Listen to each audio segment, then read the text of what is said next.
Hello YouTube, I've jumped back on. I think just maybe a day where I haven't come on to film something or have a chat hello, and yep, that is why.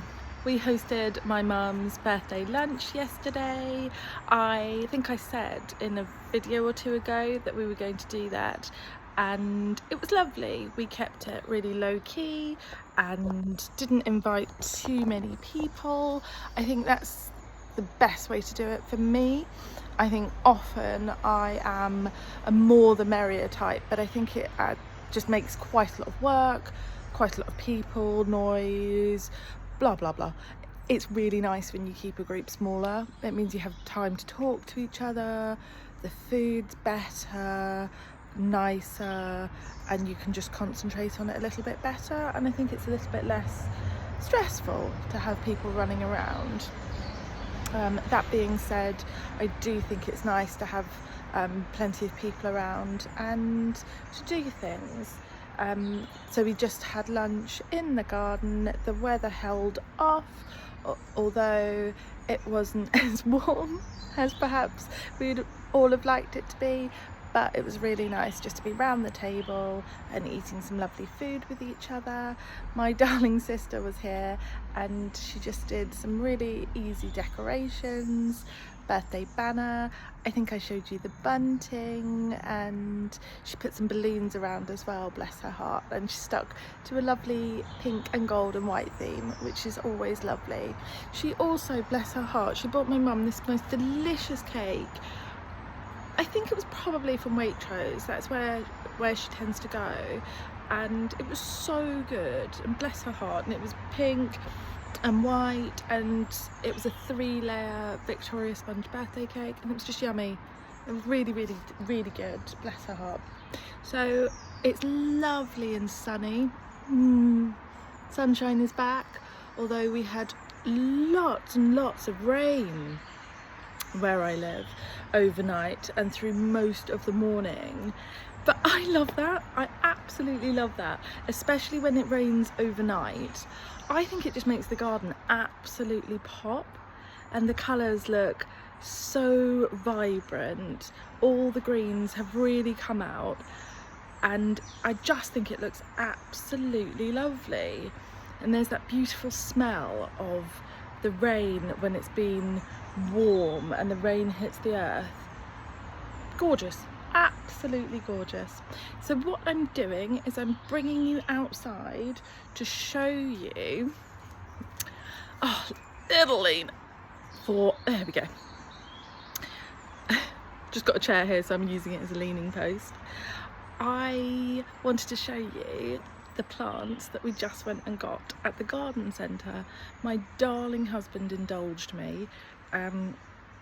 He can be really lovely like that, and he knows that the garden's my sanctuary, my happy place, my calm in this storm that we're having in our life, and he wanted to help me get some plants to fill in the gaps. Perennials, herbaceous and otherwise. Not entirely sure I know what the difference between a herbaceous and non-herbaceous perennial is, so I will Google that after I put you down. But we went and got some perennials, ones from this season, starter ones that can grow and really spread. And also what I like to do is get some of the bigger 2-3 litre pots, because then they're already established. It means they're stronger, they'll stand a better chance of surviving the slugs and the snails, and then they will also, once they're established in the ground faster, be quicker for us to divide and put around other bits of our garden, which is great as we do have quite a lot of gaps. That being said, we did just go and get a fair amount of plants to just pepper around the gaps. We've got a lot of beds and borders in this garden and that we've created, and I think I explained that not everything works. In particular, there's a bed that we've cleared and I left clear for some dahlia tubers. definitely didn't start them off as strongly as I should have done, but it just doesn't work for them. Not everything works everywhere. So I think, she says, knowing she's got some she started from seed in the greenhouse, I think I'm done with that idea, and I think I'm just going to turn it over to herbaceous perennials. Don't hold me to that if I change my mind. And what I am going to do with the dahlias is put them in pots that I've held my bulbs in. So over here in the greenhouse bit, I've got my old pots that I've had my bulbs in, that I've been waiting for all the green to go over, and then I now need to spend some time taking the green, or brown as most of it is now, cutting that off and storing the bulbs for next year, and then I can fill up the pots with probably the dahlias, because I think I've got a few. Let me show you the plants we just got, and then I will show you the greenhouse, because I think we have got quite a few dahlias from seed that I grew, and last year they did do really well as plants, but then they didn't actually flower. I think there are two reasons for that. Yes, this is a very shady garden, but also dahlias don't love to be overwatered, and I think the combination of me kill them with kindness, give them water every time you go near them, and the combination of the season we had last year, which is really quite wet and it was cold, we never really got going, did we?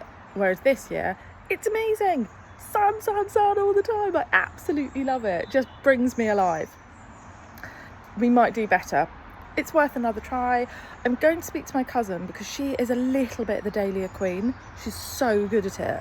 Her garden, and she's got a different garden this year, they are really different to mine. They are not shaded, and I know that plays a huge part, but I'm going to have a chat with her as well. She's gorgeous anyway, and I love her. And then we'll have a chat about what she does and see if there's anything I can learn.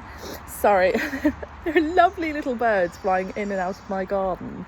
They just love all the trees that we've got. And my husband made this, well, he cut one of the branches off our yew tree, the dead wood, and then has made it into a bird feeder. I think he plans to find the rest of ours that we took down and put more up there, and there's just loads of tiny little birds flying to it. And on the yew tree we've got a bird box, and there are blue tits in there, baby blue tits, so sweet. Right, I could just chatter away to you for ages apparently, which is a development. So what I'm going to do is turn you round, show you what we got, and then we'll go into the greenhouse. We also got some more of this absolutely gorgeous compost. I love it. I really only have great things to say about it this year. Not having a struggle with my peat-free compost. Endorsed by the RHS. Is there a better endorsement? Just incredible. Organic, yum. It just is lovely. It's that gorgeous dark brown, almost black colour, and it really is lovely. We've put quite a lot of it on the beds, and the plants are just thriving. They're really drawing in the nutrients, doing so much better this year. It's a happy time in the garden this year, and it makes me really pleased. This might seem a little bit excessive, I would normally agree. However, our garden is it's a decent size, and when we bought it, this is year 3, when we bought it, it was full of conifers, so the soil was absolutely dreadful. And yes, this is a ridiculous way to do it, but what we're doing is sort of little and often putting this in our planter pots and putting some in when we plant the plants, so to give them a really good chance of beginning life and then just thriving and doing their best. I do think we're slightly ridiculous, but we both adore our garden. Hello, darling. You coming on to the vlog to say hi? You having a little sniff around there? And it's both of our hobby. This is what we do. We don't have gym memberships or any of the rest of it. This is where we spend the money that we do spend, and we really enjoy our time in the garden. Hello, sweetheart. This area is not smart at all. We've got some big plans for around here. I say big plans, the transformation's going to be huge once we can do it, but easier said than done. It's a big job. We've got these slabs complete with weeds. Lovely, very real on here. And what we want to do is take them up, because they're all around the greenhouse and they just don't give the nicest look or feel at all. And we'd love to gravel it, but as I think, so let's show you. Yeah, and then we're getting this from where things have been leaning up against it. So we need nothing against the greenhouse. And what I want to do is, unfortunately we had the greenhouse put on concrete, which is not ideal, but we'll need to cut all of these slabs out. No idea how, absolutely no idea how. So we need to research the job and then fill this area with gravel, and then we'd love to grow some climbers around it, which we had on this wall here when we moved in. Lovely honeysuckle, but we wanted to use this area for planting. We've tried that, done that, changed our minds. So from where I painted the gate, we might put another climber here, because this gets such gorgeous morning sun. It does really well, and then it will hide that piping. All ideas, lots of ideas, not a lot of time. So let's go and find some of those climbers. Aha! Out in the front border. So I've already been putting some of the plants in their spots, or where I think they might go.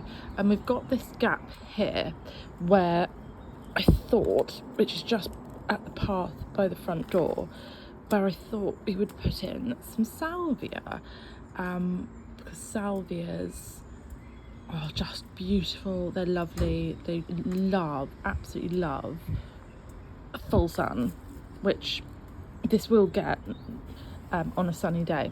Hello, my darling. Hello. As you can see, we need to put more bark chip down on here and top it up, which we will do. But hello, are you coming for a little bit of fuss, my darling dog? Hello. What we also need to do is fix and finish this sort of paving to the front door. Yeah, lots of projects around here. And this, back to the salvia, is a white salvia. How beautiful. Snow mound. Absolutely gorgeous. Absolutely beautiful. Flowers in early summer and all the way to early autumn, which is perfect. Wonderful. And you can see here, dig moist compost and fertiliser into the planting hole. So that's what we'll use that gorgeous compost for, and it just means everything thrives. We've done it in everything out here, and it really does just make everything pop and look amazing. This was all only planted in the autumn, and it's done so well already. It's just incredible. I love it. I love it, love it, love it. Do you like the smell of the lavender, my darling? So let's go and find some of the others. Aha, there's another one there. We just got some of these little sizes, so they've room to establish and spread, which they do really quickly. But I did also get some of the big ones. Let's go and find them. Oh my goodness, I love my plant babies so much. So much. So this is my third GM in 2 years, and you're not supposed to be able to kill them. They're supposed to be really hardy, and most people say I'm really good with plants and good at gardening. I'm not sure I can agree. If you can kill a hardy GM, Can you call yourself good at gardening? Is that possible? Let me know in the comments what you think about that. I'm not sure how I've managed it, apart from one was definitely in the wrong place, two possibly in the wrong place. So this is going in my pot. I'll have to refresh the soil. I tried to rescue a rose that was in our, I grandly call it a rose bed. It is a rose bed. It's really small. I think I showed you it a little bit in a couple of vlogs ago, and it's absolutely incredible. This year it did get absolutely chock-a-block full of bluebells and forget-me-nots and some daffodils. I think when we conditioned the soil and turned it over, everything that was in there just absolutely adored the nutrients and went completely bonkers. So it was absolutely gorgeous, and my son loved it, so we left it for probably a little bit longer than was ideal. And there was this rose, not a David Austin obsessed over here. It wasn't a David Austin, it was something else from Hilliers, and I do think David Austin are very, very good quality. I know others are, but David Austin do seem to be very robust and very strong, often have the guarantees, and they do very, very well. The other roses that aren't David Austin seem to be, and this is only my experience, but seem to be smaller with less leaves and less robust. So I pulled that one out, tried to rescue it and bring it into a little bit of a loved environment which gets more sun and is more sheltered, and it just didn't like it, absolutely didn't like it. I probably did the usual and killed it with kindness. So there we are, it's done, it's gone, and we move on. And then today I found this absolute beauty at the garden centre, and my husband agreed with me. It does need a little bit of TLC, but it's absolutely enormous, absolutely huge, and it will, with that TLC, probably shouldn't be doing this one-handed, just I'm stopping, it will probably flower again. And as you can see, the leaves are super green and luscious. I think it will fit this pot and be very, very happy straight away, and probably need a bigger one next year. So we'll see. We might trade her up into Aggie's pot, Aggie Agapanthus. Are you going to flower this year? Not looking good, is it? Not looking good. We'll do some research about what she needs. These aren't looking too promising either, are they? Those are my freesia bulbs. Those bulbs in there are starting to come up, which is a bit of a surprise. I didn't think they were going to, but can you see that tiny green on the right? Not the little weed seedling. Oh, that made me jump. My dog's barking at the pigeons. That's coming up, so we'll leave that for the moment. And then we've got my lovely mint in my old cracked planter at the back, which I love coming back.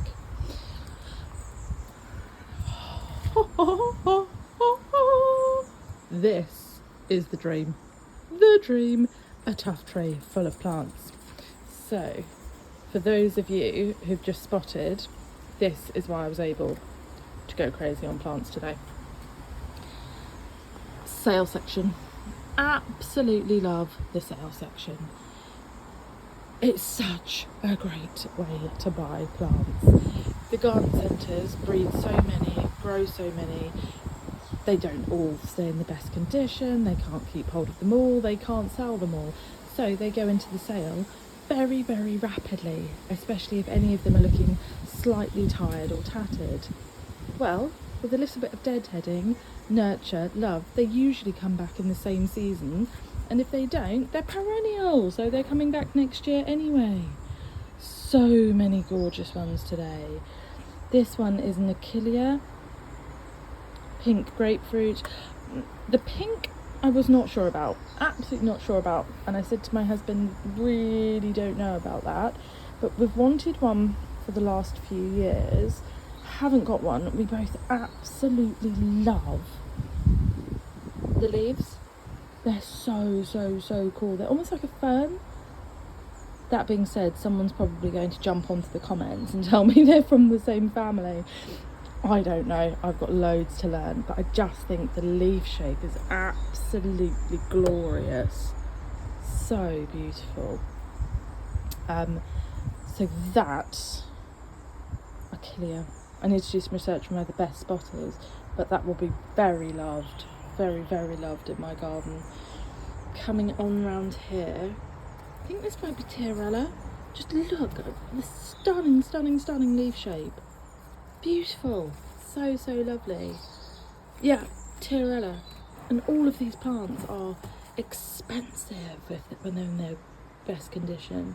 So yeah, also from their nursery, Spring Symphony, so pretty.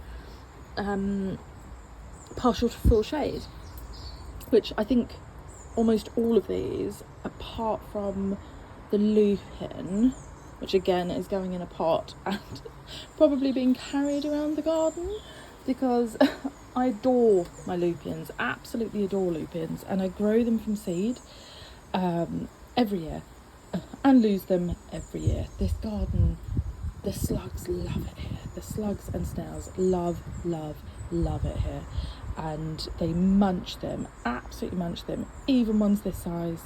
I bought ones this size last year. Honestly, within a day or two, you can't even see where they've been.